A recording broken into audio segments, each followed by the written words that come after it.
Hey guys, it is MissSimReno. If you are returning to the channel, welcome back. And if you are brand new, I am very excited that you decided to join me here today for another speed build. And today we are actually doing a base game starter home. I was on a base game binge about, I don't know, a couple weeks ago at this point. And one of the struggles that I always have, not only with just using base game, but just in general, I always struggle with starter homes. I think they're really challenging. I don't do a lot of them at all because I am a clutter queen. I don't like to call myself a queen. I really like clutter. Like, I really enjoy clutter. And when it comes to just a starter home, like, you can't buy a lot of decorations for the walls, and you can't get a lot of those little tiny clutter items that for some inexplicable reason cost like upwards of 300 simoleons.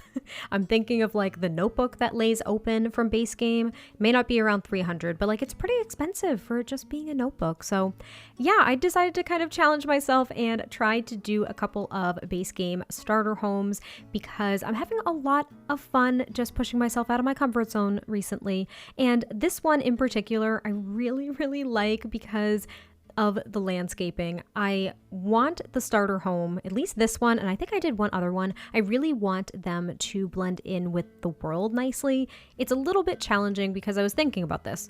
We just got the paranormal stuff pack, and with that pack, that was the first time I really felt as though I could create for all intents and purposes, I'm just going to call it like a Louisiana style home, right? I'm thinking like the French Quarter in Louisiana.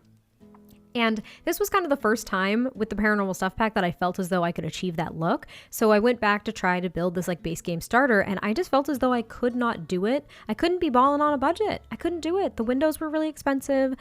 The house itself would have to be, well, it wouldn't have to be, but for me, I would prefer it to be at least 2 stories to really achieve the look that I want. And already we're getting into like, you need at least 2 or 3 Sims in this household to buy this house budget. So it really didn't work for me. So the only way that I could do it to make it feel as though it might fit into the world of Willow Creek a little bit better was to really focus on the landscaping. And thank goodness we have the debug menu to focus on landscaping for free, because plants are stupid expensive. I was talking to people on my Discord the other day and I was like, lost are the days where you had to pay like 300 simoleons for a tree just to try to make your lot look nice. Because now you could just go ahead, go into the debug menu, make something look totally overgrown, use a plethora of different plants and stuff like that, and really make it look lived in and, I don't know, as if it's part of the world without wasting all of your money jumping into a starter house. And as you can see, I really did go for kind of this overgrown look, especially in this neighborhood. I was looking at some of the other neighborhoods, and this probably wouldn't work as well because I don't even remember the name of the other neighborhoods, but one of them literally has estates in the title, so you know that they're like pretty fancy and posh and manicured. And then the other one is just a little bit more upscale as well. And then there's kind of the commercial strip that we have in Willow Creek. So altogether, I thought that this kind of worked for the area, and now we are working on the floor plan, which is very simple. This is only a 1-bedroom, 1-bathroom starter home. But what would be really nice is if you did have 2 Sims move into this home, you would have, I think, at least a couple thousand simoleons left over. When I make starter homes, I get real close to budget, like really close to budget every single time. So I think at the end of this one, my Sim had like 25 simoleons left. I can't even lie. Like, I was cutting it real close. And that's because there were certain sacrifices I just wasn't willing to make. Of course, what you could do is if you did move your Sim into this home, you could remove some of the more expensive items that I ended up putting in and replacing them with cheaper items to kind of give yourself a little bit of a cushion before your Sim gets into a career and really starts making enough money to pay bills. Like, we have to think about that, right? But I don't know. I just really liked this house. It is, as I mentioned earlier, probably very plainly decorated, which I think is why I'm going to be calling it a simple base game starter. I'm not quite sure yet, but that's probably going to be the title, because I think it's very simple. There really isn't anything unique and crazy about it. There isn't a lot of like personalization because it's so hard to achieve without having more money.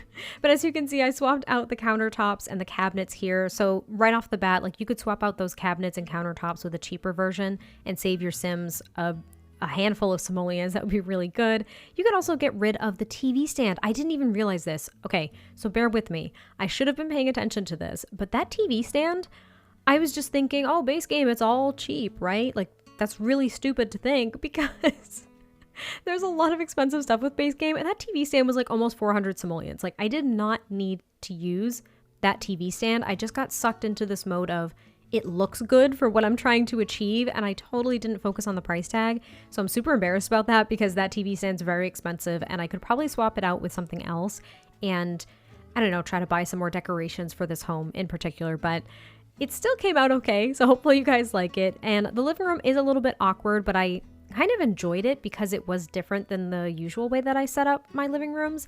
And with that little half wall divider, it was a skinny living room, and I just didn't know any other way to really set it up. You can, of course, move things around all you want if you don't like it, but there's also this one and only bedroom, which is a fairly decent size.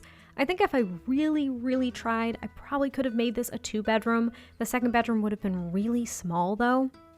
So it may not have been ideal to do that, and I just kind of stuck with the 1-bedroom thing because I also wanted to make sure that they had enough space for a little dining section here right near the kitchen. There is only 2 chairs because, again, I was thinking either a single sim or 2 sims, something like that. Just depends on how you would like to play.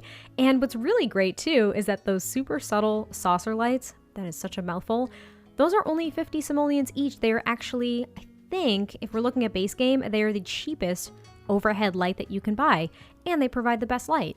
So that was a happy little accident, as Bob Ross would probably say, and I'm really happy about it. I also swapped out the stove there with a cheaper stove because the one I had there was just way too expensive for me to be able to even try to decorate the house a little bit more. So this is me kind of going in and out of different rooms to swap out appliances and decorations and stuff like that to get a little bit more money back, just to make it look a little bit more like a lived-in home, not just like a staged home. Do you know what I mean?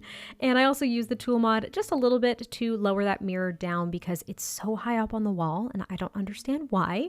And lastly, I go into the debug menu and I pull out some clutter for the kitchen. The kitchen, there's like a lot of clutter in debug that's perfect for kitchens in my opinion. So I didn't completely clutter it up. I didn't want it to look unusable or messy, but I put a few items here just to kind of add, I don't know, some homey touches is what I meant to say. And I don't know, I just really liked it. And I hope you guys enjoy this starter. I am going to have another one out soon. I was gonna say this week, next week, I don't even know, but there is going to be another base game starter house that I will put out as well. And I've just really been enjoying trying to do this kind of thing, and playtesting it was actually super fun too because I felt as though I was starting like a fresh game. So I made this sim and I put them in their starter home, and I remembered back to when I first got the Sims 4 and I moved my Sims into like the EA starter houses and how I felt, wow, this is a bit dreary. This is a bit ugly. I don't really like this. And I felt totally disconnected, not only from my sim, but the house and the world itself. Like, I just really didn't like it, to be honest. And when I was jumping into this starter home, granted, I could be biased because I made it and I really like it, but going into a starter home that felt like a home, that really felt like a house, it felt reasonably lived in, it was at least somewhat decorated, the lighting was good, the landscaping was beautiful, and I had my sim sit out on the porch and just like listen to the birds in the morning, and I genuinely felt as though I was very much immersed in the not only the Sims life, but also the neighborhood and the world around it. So it was just a really nice experience, and I hope that this house can bring that experience to you as well. But we are wrapping up the video here, just finalizing some of the landscaping in the backyard, and that is actually pretty much it. So I hope you guys did enjoy this. Leave any suggestions for other builds that you might want to see, by the way. I'm actually asking for suggestions this time because I'm trying new things, and I will catch you guys next time I post a video, and I will talk to you soon. Bye.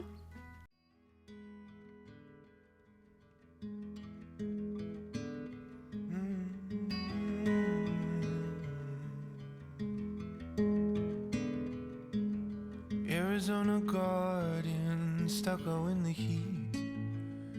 Let me take you dancing.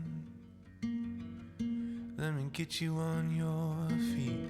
Arizona garden with my little cactus flower. Let the day slip away in the golden hour. We've got nothing but time and music, and a sweet cool drink in the heat. Oh, I'll be beside you every step of the way, right here beside you every step of the way.